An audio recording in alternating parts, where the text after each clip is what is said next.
Shalom, selamat pagi saudara, puji Tuhan.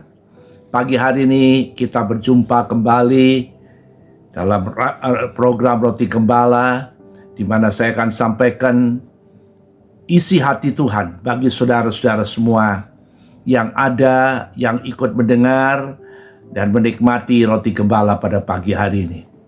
Sebagaimana kita perhatikan firman Tuhan di hari-hari terakhir, di minggu-minggu terakhir bulan ini, di mana setiap kita anak-anak Tuhan, Tuhan minta supaya kita ikut bergerak di dalam visi Tuhan. Kenapa?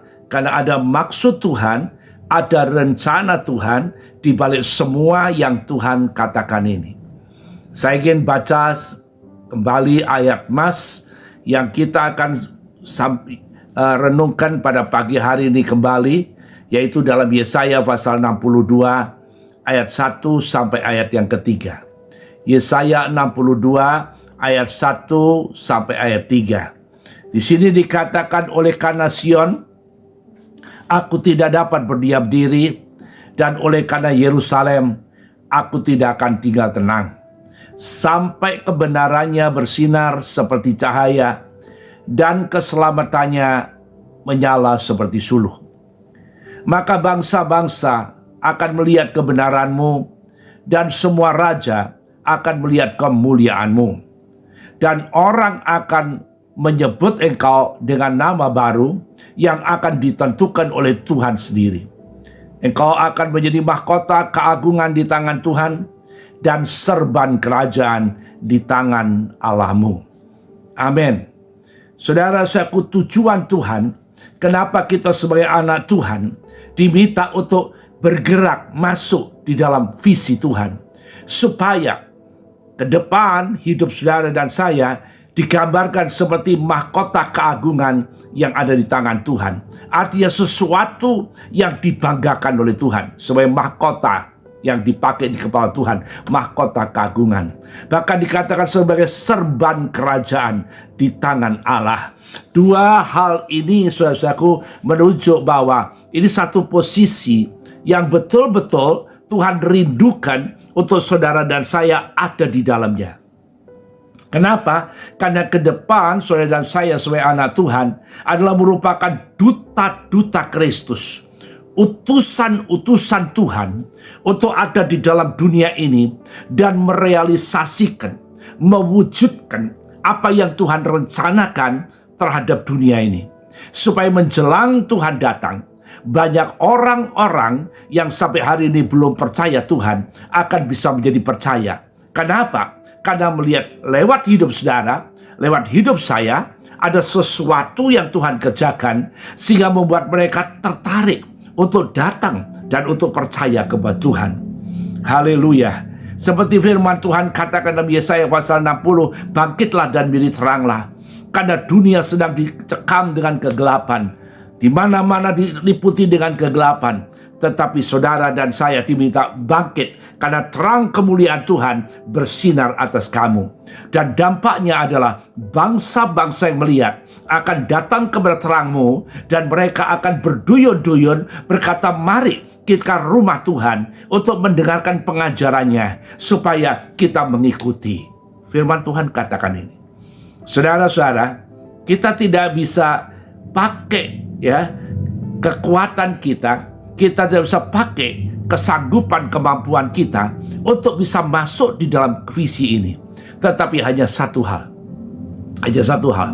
kita perlu datang kepada Tuhan, kita perlu merendahkan diri di hadapan Tuhan, untuk kita menyerahkan hidup kita, sehingga Tuhan bisa pakai kita dengan cara Tuhan yang ajaib. Jangan ada di antara saudara berkata begini, Pak Pendeta, saya ini nggak bisa apa-apa. Pak Pendeta, ini saya punya apa sih? Saudara-saudaraku, Tuhan tidak melihat saudara punya apa dan saudara bisa apa.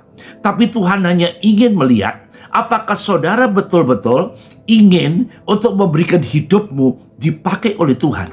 Karena hari-hari terakhir menjelang Tuhan datang, Tuhan ingin memakai hidup saudara untuk bisa mempermuliakan nama Tuhan. Seperti firman Tuhan katakan, kamu sudah dibeli dan harganya telah lunas dibayar. Hendaklah muliakan Tuhan dengan tubuhmu. Tuhan mau itu terjadi dalam hidup kita semua. Oleh sebab itu saudaraku, pada pagi hari ini saya ingin sampaikan kepada saudara beberapa hal yang firman Tuhan katakan.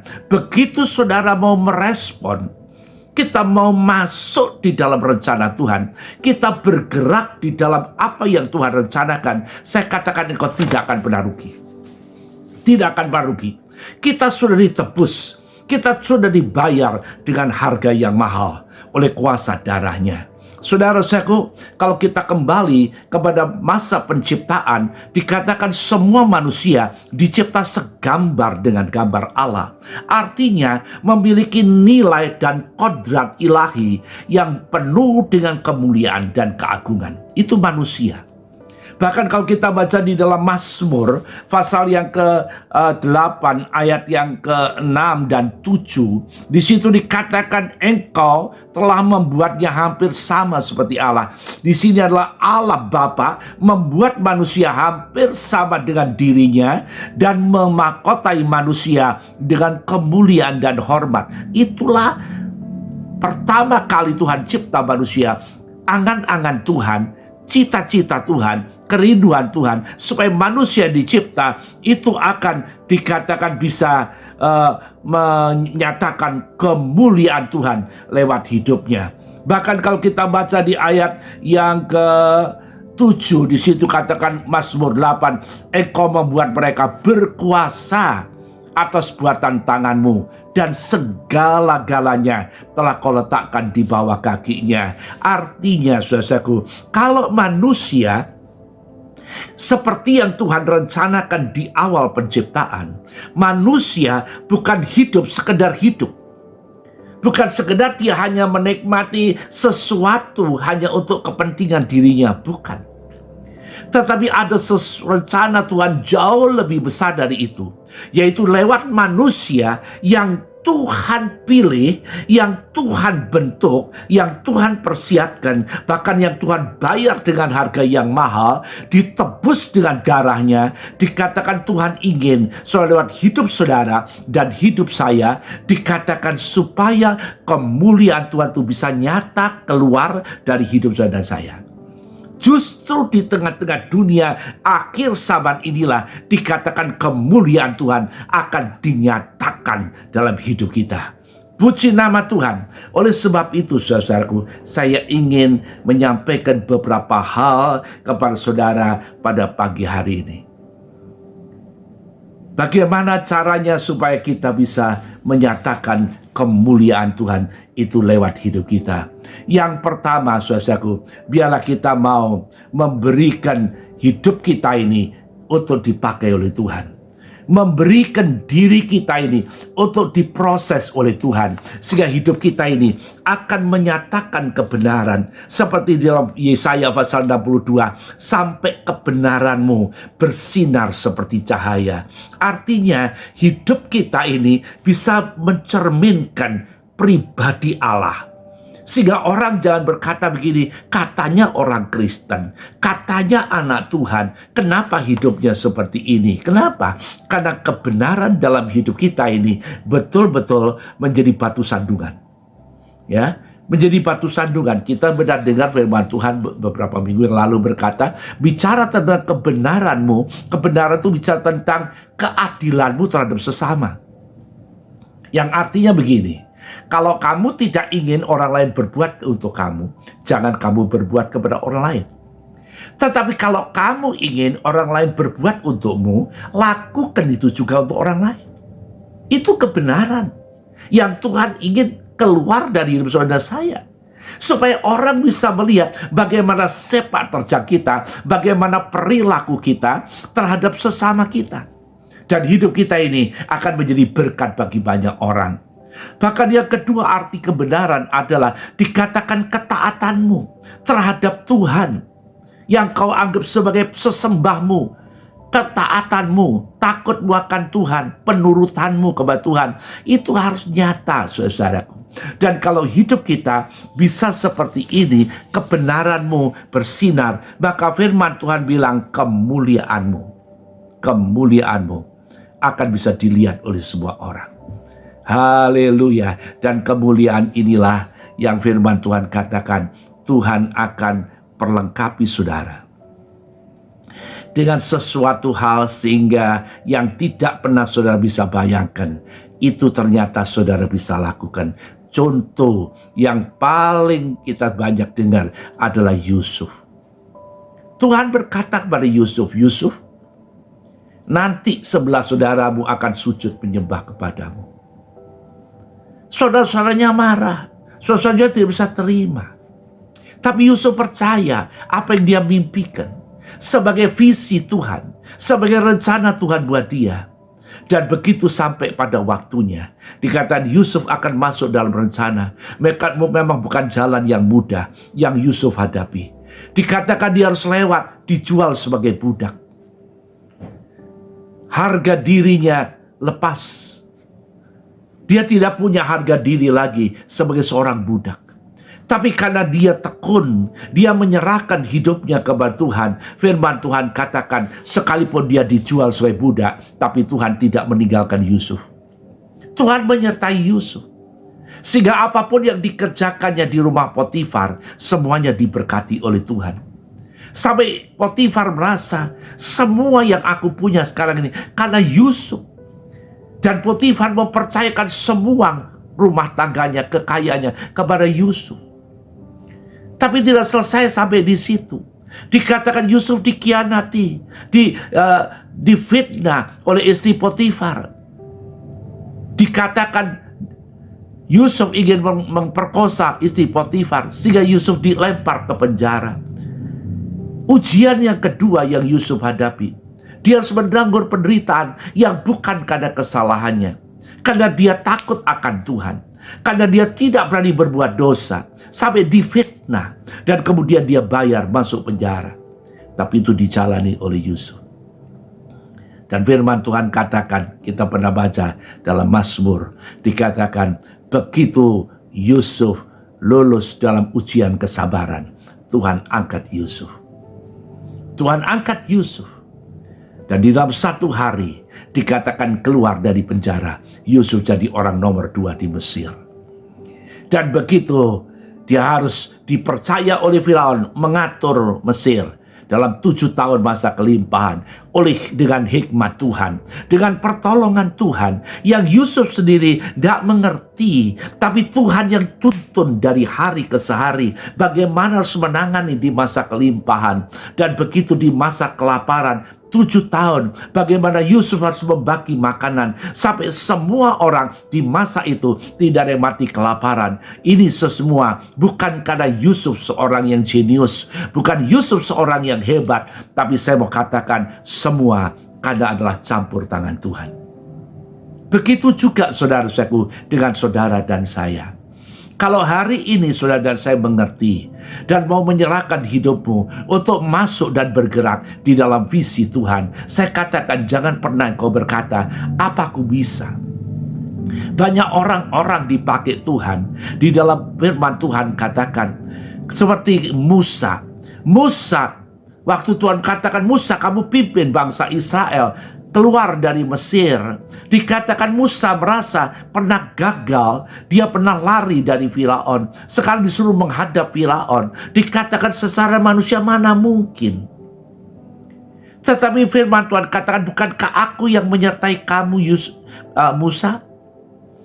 Juga Musa berkata, Tuhan, aku ini orang gagap, orang yang patah lidah. Mana mungkin aku bicara dengan raja?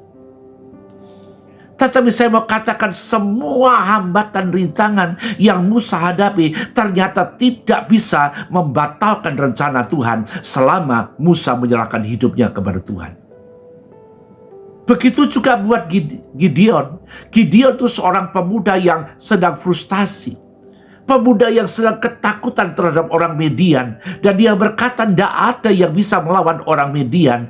Dia melihat hari-harinya susah karena tindakan orang Midian. Tapi Tuhan datang kepada Gideon. Dan Tuhan berkata, hai pahlawan yang gagah perkasa.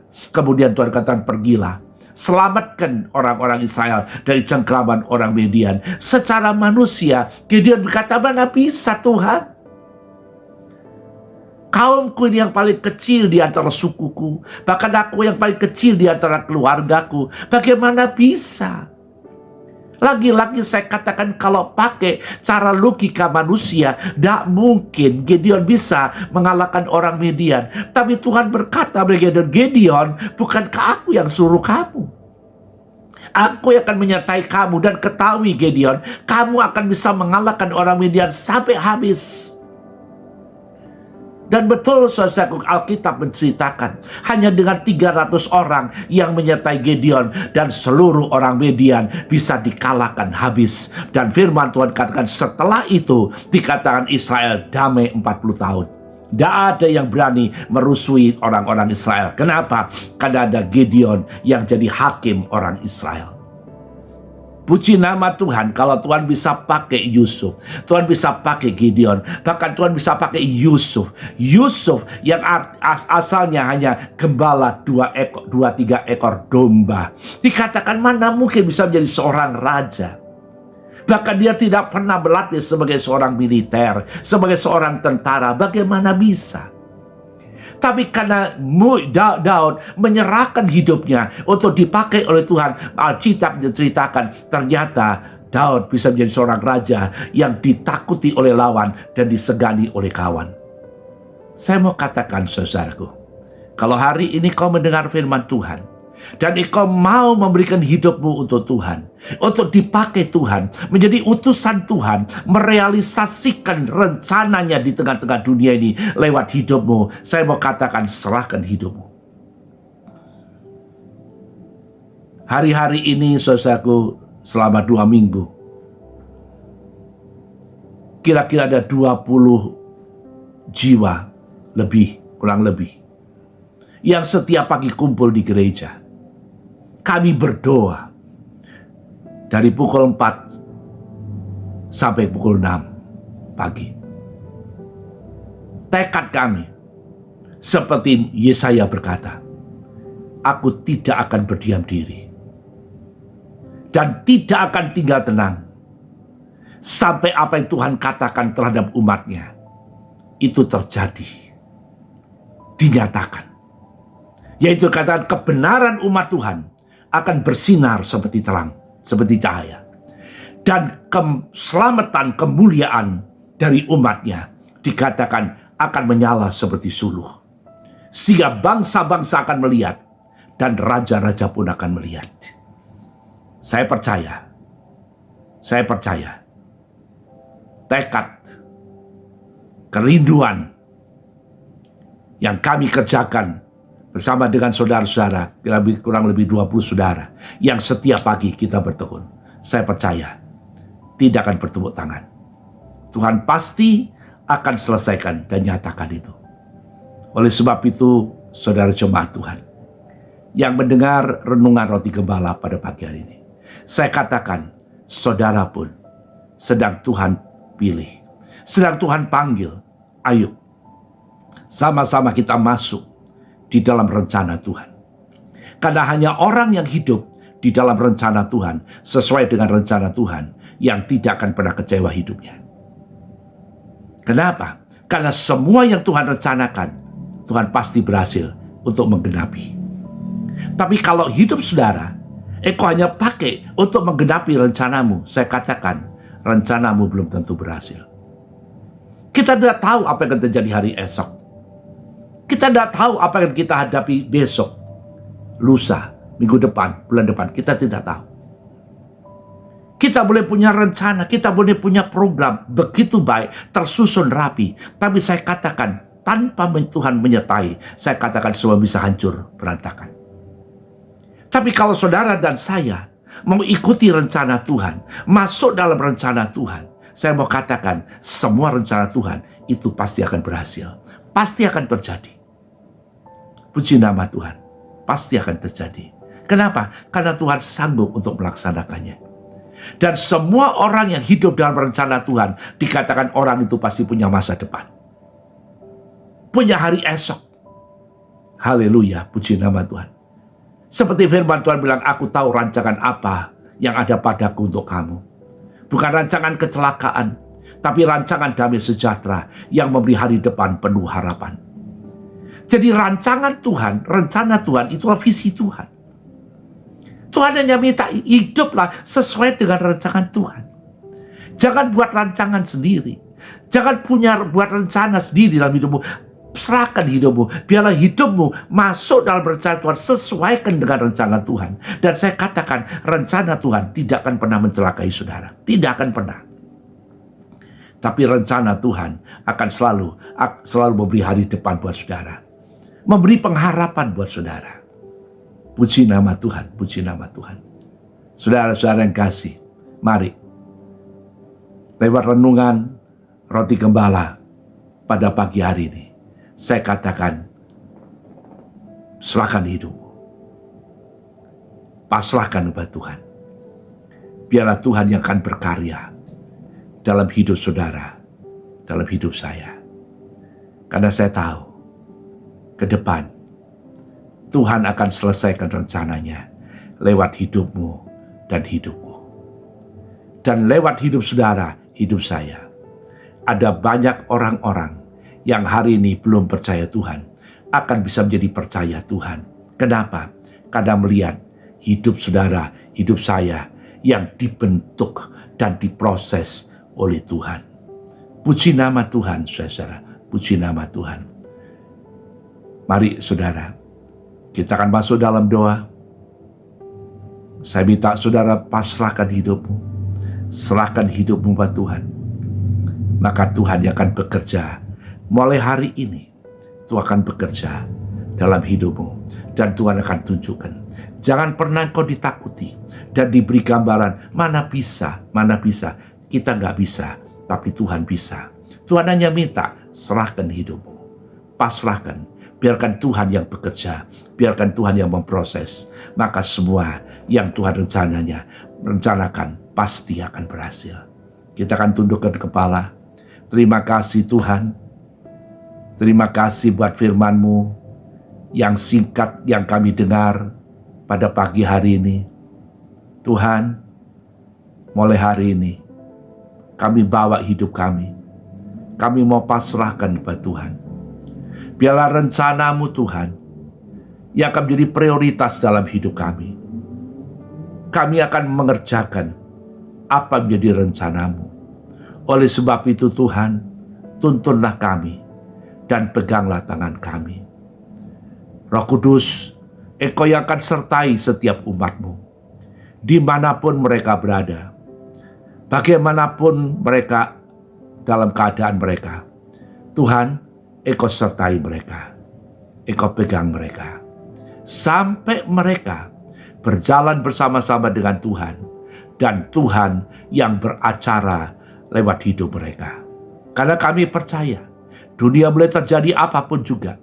Tapi selama Tuhan ada di tengah-tengah umat-Mu dan di atas hidup umat-Mu, maka umat-Mu akan memancarkan kemuliaan Tuhan kepada dunia yang gelap ini.